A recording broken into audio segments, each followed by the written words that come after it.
We've really got to stop saying no to a 1-year-old. Find out why and how right here. No, no, no, no, no, no, no. Ta-da! Yeah, mirrors aren't for painting on. Hello, hello. I'm Cassie from Custom Built Parenthood. I encourage and educate people to be happier, more effective parents. If you want to get more encouragement and information about how to be the best parent you can be, I would love for you to subscribe to my channel and hit that bell so that you know about my new videos. Today we're talking about setting healthy limits for your baby without the word no. This might sound like an oxymoron, but it can definitely be done and is actually easier than you might think. I'll be talking about why to stop saying no, how to stop saying no, using a simple 3-step process, and I'll even give you a bunch of examples at the end of this video. So first, let me give you a little bit of background. I am a mom of 3 kids, ages 7, 5, and 1, and I have definitely noticed myself starting to say no to my 1-year-old and hearing my kids tell my baby no as well.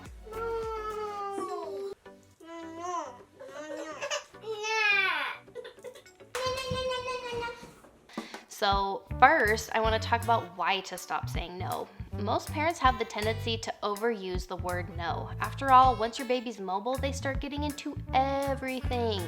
Plenty of those things aren't safe, others make a huge mess, and sometimes we're just saying no out of habit because we're always saying no. We should stop saying no to our 1-year-old for 3 reasons. First of all, no really starts to lose its edge if it's overused and or if it's not enforced. So in other words, no stops being meaningful to your child if you say it too much or if you say it without any consequences. The second reason is that by saying no, you're discouraging your child from learning, exploring, and being independent, all of which are actually really important to their development. Lastly, saying no all the time honestly sucks the fun out of parenting, and you won't be as happy because you're saying no all the time. It's way more enjoyable to say yes and to have a happy baby. So now let's talk for a bit about creating a yes space. A ton of the no's that you're saying can actually be prevented by being smart about your space. The phrase for this is creating a yes space, which is a space where you don't feel the need to say no all the time. So first of all, make sure that everything your baby has access to is safe for them. Chemicals, medicine, sharp objects, and choking hazards are the big ones that come to my mind. These should be moved up high or locked up so that your baby can't get into them. Now, with safety concerns out of the way, make sure that everything your baby has access to is acceptable for them to get into. This might rule out sentimental items, breakables, or things that make way too big of a mess that you're not going to be okay cleaning them up.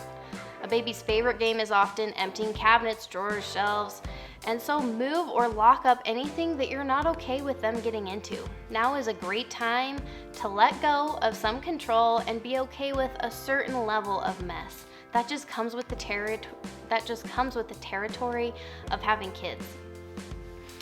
If you're curious, I personally tend to avoid baby-proofing my house as much as possible, allowing my baby to explore the stairs and every other room in the house, but there are times when my sanity is on the line and I find myself baby-proofing certain things. So under my kitchen sink is the one place right now that is currently baby-proofed for my 1-year-old because I was just losing my mind trying to keep him out of there, and I wasn't willing to give up counter space for my dishwasher soap, which is the one thing that he really can't get into. So this dollar store child lock I bought has been totally effective at teaching my baby that this area is off limits without me even saying a word. These are definitely the best lessons, the ones that he can learn without me saying anything. No words required from me, and he's learning the lesson that that's not for him. So now that we know why to stop saying no and the importance of creating a yes space, we're ready to start setting healthy limits for your baby. Even once you've set up your space for success, your baby will still find plenty of ways to pull a no out of you. Climbing on the table, touching a hot stove, or pulling the cat's tail are just a few examples of things you can't always remove from the equation. Your baby is so extremely curious. They will pretty much always be able to find opportunities to get into what they shouldn't. In these situations, I suggest the ABCs: acknowledge, boundary, and choice. Acknowledge what they're wanting and feeling. Set a clear boundary. Give them a choice, one of which you control. Those are the ABCs. As always, top priority is to keep a handle on your own emotions. Allowing your child to elicit a super strong response from you at whatever they're doing will make them feel quite powerful and will make them want to try it again. So the main tool to use during this ABC process is to redirect. So less focus will be on the no action and more focus will be moving toward the yes. So let's see this in action. I've got a bunch of examples for you. Your 1-year-old climbs up on the table. You can say, I can see you really want to eat. Tables aren't for climbing. Would you like to climb into your chair or would you like me to help you? Okay, you can see you're ready to eat. Do you want to climb into your chair or do you want me to help you? You gonna do it? Perfect. Depending on their age and verbal skills, they'll either show you or tell you their choice. If they're doing nothing or throwing a tantrum, which I talked about up here, throwing a tantrum, you simply pick them up and put them into their chair. You had control over that choice. You could enforce that boundary even if they're not making a choice. That's what I mean by controlling one of the choices. Next example, let's talk about your 1-year-old pulls the cat's tail. You say, I can see you want to play with the cat. Soft with animals. Would you like to give him soft pets or play with toys? And then you can gently hold their hand to help them give soft pets. If your baby freaks out and protests like wanting to do it by themselves, you simply move them into another room to play with their toys. You have control over that boundary. Next, let's say your 1-year-old throws their food. So you're all eating dinner or they're having a snack and they all of a sudden are throwing food off of their tray. Tell me that my baby's not the only one to do this. So they throw their food. You say, I can see you're all done eating. Food isn't for throwing. Would you like to clear your own plate or would you like to help? In my house, a baby throwing food off the tray means mealtime is over. That's the boundary. And so there's no second chances. There's no thinking that they're going to starve to death. If they're throwing food, mealtime's over. They will certainly learn that over time. So they throw the food, you give them the ABCs, that statement, and now mealtime is over. That's the boundary. You're simply giving them a choice to clear their dishes or not. Depending on your house rules, they'll either be expected to sit as everyone finishes or get down and play. That's something you can decide. Next example, your 1-year-old is drawing on the wall. Seriously, every baby has done this or toddler has done this at some point or another. So you say, I can see you want to draw. Walls aren't for drawing on. Should we find paper to draw on or put the marker away? They may cheer up and want a piece of paper and be thrilled that they get to draw, or they may throw a fit. If they throw a fit, you make the choice for them by putting the marker away.